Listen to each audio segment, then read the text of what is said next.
Bienvenue à cette édition rétrospective de la semaine du Journal de la Ville que nous vous convions de suivre avec beaucoup d'intérêt. Le ministre de l'Enseignement primaire, secondaire et technique a lancé ce lundi 18 juillet 2022 la session ordinaire de l'examen d'État à Kolwezi, chef-lieu de la province de Lualaba, en présence des députés nationaux, du président de l'Assemblée provinciale de Lualaba, des cadres et agents de l'EPC de la province du Katanga démembrés. 924 138 candidats, dont 918 620 du cycle long et 5 518 du cycle court, répartis dans 2653, participent à ces épreuves de la session ordinaire de l'examen d'État sur toute l'étendue du territoire national. Cadre choisi, Athénée et Wabora, ex-Athénée royal de Kolwezi. Nous voici aujourd'hui à l'étape de la session ordinaire de l'examen d'État. Celle-ci va s'étaler sur 4 jours.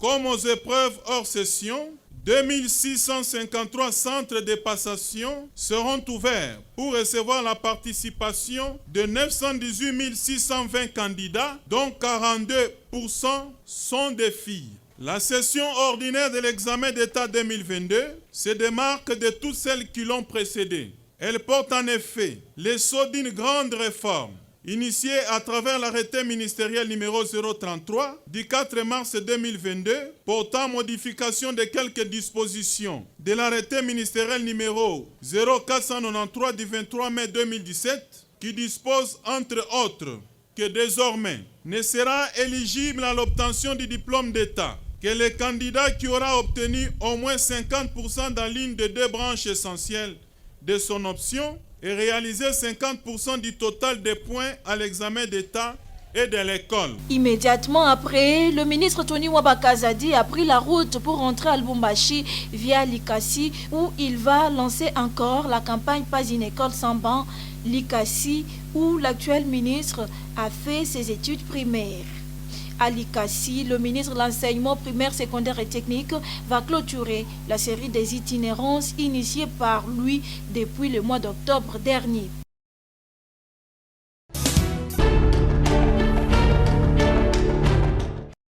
C'est devant un parterre des journalistes venus de différents coins que l'honorable Jean-Marc Kabunda Kabound a tenu son point de presse le lundi 18 juillet 2022 dans sa résidence à Limete. Reconnu pour son franc-parler, puisque n'ayant pas sa langue dans la poche, l'élu de Mohamba n'est pas passé par le dos de la cuillère pour annoncer tout d'abord la création de son parti politique dénommé Alliance pour le changement, une formation qui se range dans l'opposition congolaise, mais aussi de critiquer de manière farouche et sans ménage la gestion et la gouvernance du pays par l'actuel régime. Après un si long moment de silence et de méditation, à la suite d'une série de turbulences émaillées d'actes de sabotage, d'humiliation, d'ingratitude et même de calomnie subis en début de cette année, j'ai décidé ces jours de vous convier en vue d'annoncer à l'opinion tant nationale qu'internationale que j'ai initié une formation politique ensemble avec d'autres Congolaises et Congolais que nous avons transformé en parti politique. Il s'agit bien du parti Alliance pour le changement, assez en sigle. Un parti de gauche qui prône la social-démocratie et qui a comme devise liberté, égalité et justice. Le parti AC fera sans nul doute l'opposition au régime Félix Tshisekedi. D'une part, nous avons constaté l'absence d'une vision claire et d'un leadership convaincant dans le chef du président Félix Tshisekedi, et d'autre part, l'incompétence notoire et la mégestion institutionnalisée caractérisée par l'insouciance, l'irresponsabilité, la jouissance et la prédation au sommet de l'État. Déplorant la non-reconnaissance juridique de son parti politique par le ministère de tutelle à travers un arrêt, Jean-Marc Kabunda Kabound, affectueusement appelé 520 gigas, annonce que les portes de l'ACH restent ouvertes à toutes les formations politiques et alignera les candidats à tous les niveaux lors de prochains scrutins.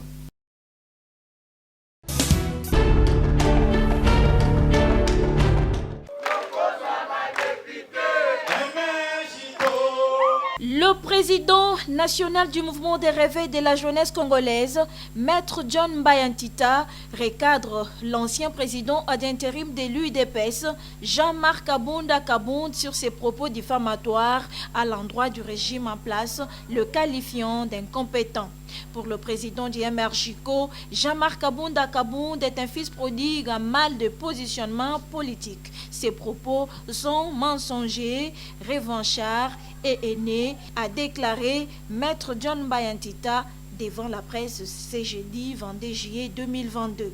Le MRJCO condamne et rejette en bloc les propos mensongers, revanchards et haineux tenus par Jean-Marc Kabundi Wakabundi, ex-président AI de l'UDPS et ancien président, vice-président de l'Assemblée nationale, dont le comportement brutal et l'abus de pouvoir ne sont pas à démontrer.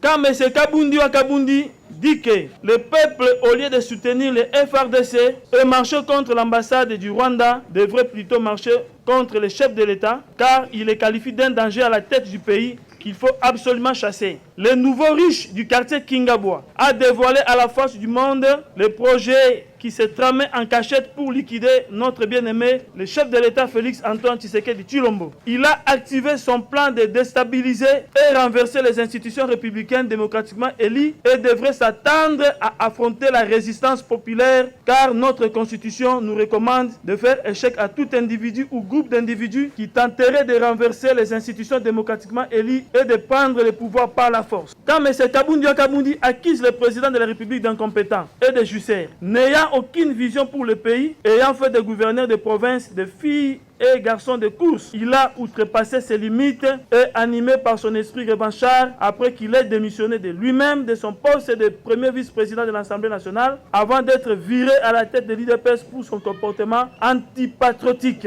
Qui ignore que M. Kabundi Wakabundi était devenu le premier jussaire du régime se tapant des maisons de luxe pour égaler les Mobutistes et les Kabylistes qui ont pillé le pays pendant 50 ans, pendant que le chef de l'État, notre bien-aimé, son Excellence Félix Antoine Tshisekedi, est locataire à la Cité de l'Union africaine. John Bayantita, président du mouvement des réveils de la jeunesse congolaise, appelle le peuple congolais de continuer à faire confiance au président de la République qui a une vision claire pour le pays et candidat président en 2023.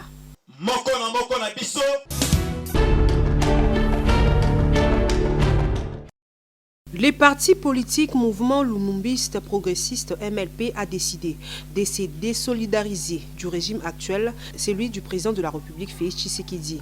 Il annonce qu'il ne va pas endosser les bilans du président Tshisekedi qu'il considère largement négatif parce qu'il n'a pas géré avec l'actuel régime. C'est son président national Franck Diongo qui l'a annoncé le mercredi 20 juillet 2020 au cours d'une conférence de presse tenue à Kinshasa. Cette décision est parmi les résolutions prises par le MLP après avoir analysé la situation générale du pays. Le MLP annonce par ailleurs qu'il alignera des candidats à tous les niveaux lors des prochaines élections prévues en 2023. Dans la foulée, les mouvements lumumbistes progressistes a rappelé à la population que la défense de la patrie a toujours été l'une de ses priorités. Ces partis politiques ont en outre appelé le peuple à rejeter le président Tshisekedi et son régime. Les MLP estiment que le chef de l'État s'est écarté de la ligne du combat menée par Étienne Tshisekedi. Aucun glissement ne sera toléré ni par nous-mêmes ni par la population, a prévenu Franck Diongo. Rappelons par ailleurs que durant ses face-à-face avec la presse, Franck Diongo a affirmé que la gratuité de l'enseignement et l'état des sièges sont des échecs.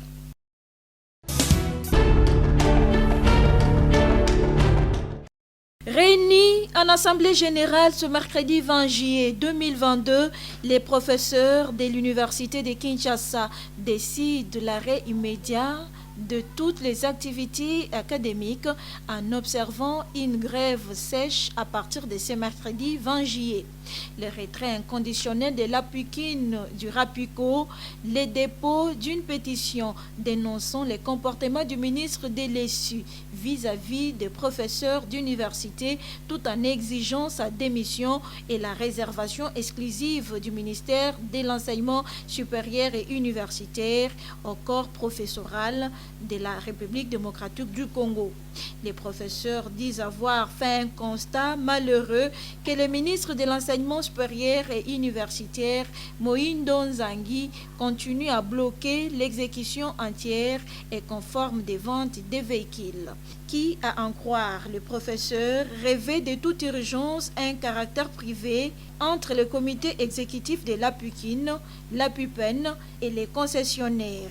En plus de cela, les professeurs constatent qu'avec le ministre des tutelles, toutes les activités jusqu'ici menées ainsi que les actes posés par les intervenants au contrat sont jusqu'à ce jour restés lettres mortes. Aussi faut-il ajouter que toutes les promesses faites à Bibois depuis le mois d'avril 2022 n'ont pas porté aucun effet, notamment le paiement de la prime de recherche au mois de juillet 2020, le paiement du salaire des bases au mois d'avril 2022, la mécanisation de nouveaux docteurs, la correction des grades et la distribution des véhicules.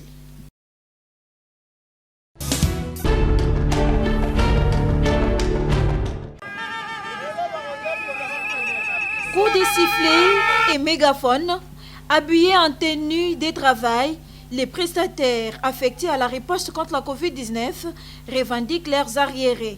Ils ont pour ce faire organisé un sit-in ce jeudi 21 juillet 2022 devant la primature pour demander au Premier ministre, chef du gouvernement Jean-Michel Samalou Kondé de donner son cutis pour que leurs arriérés soient payés.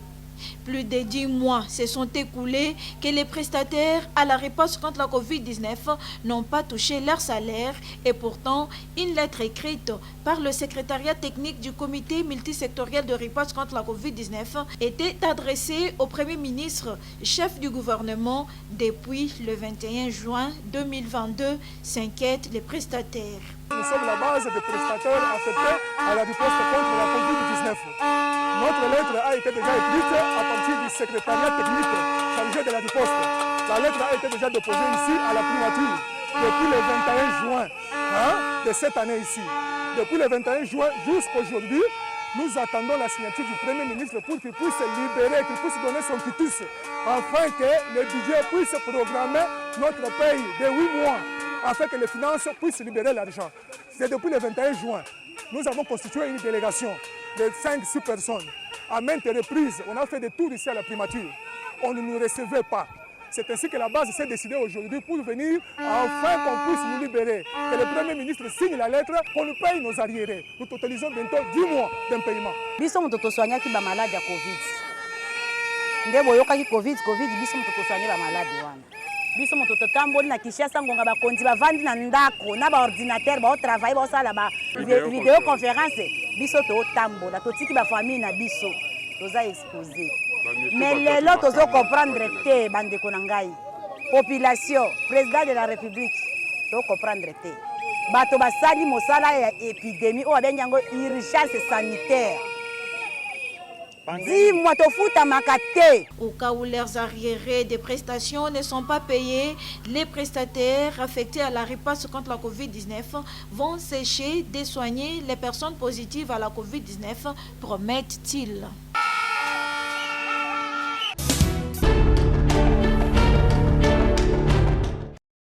La saison sèche amène beaucoup de conséquences, entre autres la diminution des eaux du fleuve Congo, et cela pose problème pour le bon fonctionnement des machines, dont la centrale hydroélectrique d'Inga. Ce phénomène est appelé étillage.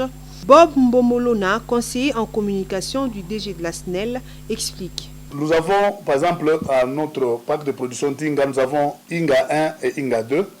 Un groupe d'Inga 1 pour tourner en une seconde, il a besoin de 130 mètres cubes d'eau. Et un groupe d'Inga 2 a besoin de 320 mètres cubes d'eau par seconde pour tourner. Mais comme quand on dit à la population, le réchauffement climatique a des conséquences sur sur notre fonctionnement, les gens parfois ne comprennent pas. Dans le temps, le fleuve avait un débit régulier. S'il ne plaît pas à l'ouest, il plaît au nord. Mais maintenant, il ne pleut ni au nord ni à l'ouest et nous avons une diminution considérable d'eau.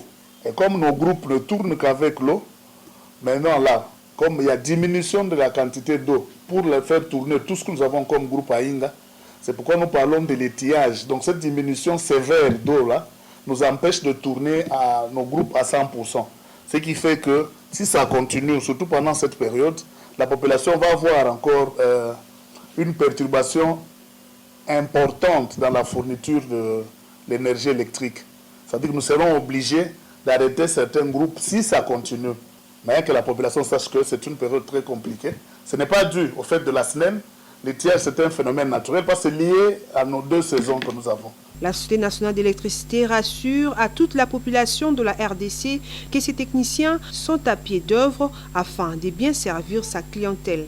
Mais sinon, nos ingénieurs sont à pied d'œuvre pour contourner cette difficulté et permettre aux Quinoises et aux Quinois et aux Congolais tout entiers de continuer à bénéficier de l'électricité. Pour lutter toujours contre ces intrus qui empêchent à l'eau de venir vers nos groupes en quantité suffisante, nous avons mis des dragues de manière à chasser le sable et avoir un niveau suffisant d'eau. Et puis nous demandons à la population, en fait, il faut que la population comprenne que tout ce qui jette comme débris, comme déchets, comme saleté sur le fleuve, le terminus, c'est toujours à Inga, parce que là où nous tirons l'eau, il y a une forte pente qui fait que toute la saleté va vers nos machines et de fois nous avons des problèmes pour faire tourner nos groupes à cause de cette saleté. Mais nous voulons attirer l'attention de notre clientèle sur le fait que pendant cette période, comme avec tout ce qu'il y a comme changement sur notre environnement, on va avoir une perturbation. Mais la SNEL est en train de tout mettre en œuvre pour qu'on ne puisse pas souffrir davantage et que la population soit servie.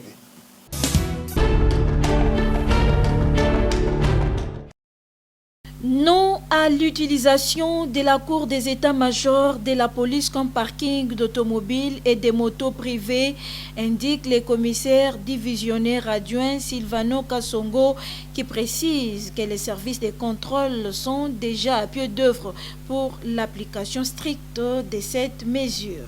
Les commissariats de police ainsi que les sous-commissariats ne peuvent recevoir dans leur cours que les véhicules et motos de la police ou des engins roulants en perquisition, insiste Silvano Kassongo. Et toute personne qui ne va pas obtempérer à cette mesure verra son véhicule ou sa moto embarqué à la fourrière où le retrait sera conditionné par des amendes légales, souligne le commissaire divisionnaire adjoint de la police nationale ville de Kinshasa.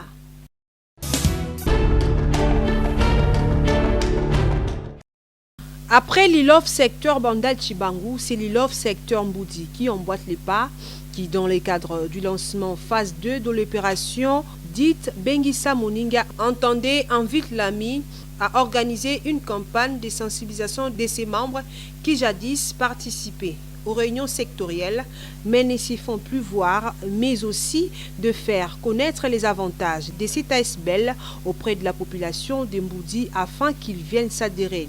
C'était le week-end dernier. Ils ont débuté au siège de cette organisation sur l'avenue Kibambi, quartier CPA à Mboudi.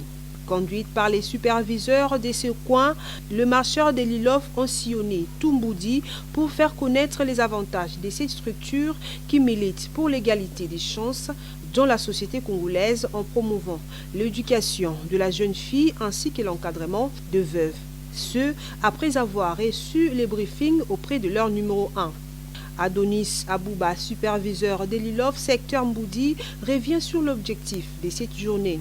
Aujourd'hui, nous avons eu à implémenter une activité, en l'occurrence le lancement de la phase 2 de l'opération Bengissa Moninga. Bengissa Moninga est une campagne qui a été mise en œuvre pour sensibiliser les membres de l'ILOF ASBEL qui jadis participaient aux réunions sectorielles et qui, après un temps, ont eu à manquer à certaines activités. Et aussi dans l'optique de sensibiliser les potentiels adhérents de notre ASBEL ILOF. L'ILOF ASBEL est une association sans but lucratif qui prône pour l'égalité des chances. Nous tenons en compte le délaissé, nous tenons en compte le laissé pour compte les personnes qui vivent en dessous du seuil de la pauvreté. Nous, on s'est dit à l'unisson, bâtissons un monde meilleur. Donc, dans le peu que nous avons, avec des expériences et certains apprentissages que nous avons eu à bénéficier auprès des gens qui nous ont reçus, auprès de certaines formations, nous aimerions aussi le partager avec ceux-là qui n'en ont pas. L'un des membres ne s'est pas retenu devant les micros du journal de la ville. M'équiper pour sensibiliser les nouveaux membres en cours de route. Nous tenir d'abord pour remercier l'initiateur Maître Cédric Lilongo Baende et puis toutes les Lilofois, Lilofois Congo Mobimba. Rappelons que l'ILOF est une association sans but lucratif, initiative de Lilongo Baende Cédric. Un cocktail a donc sanctionné cette activité. À l'unisson, bâtissons un monde meilleur.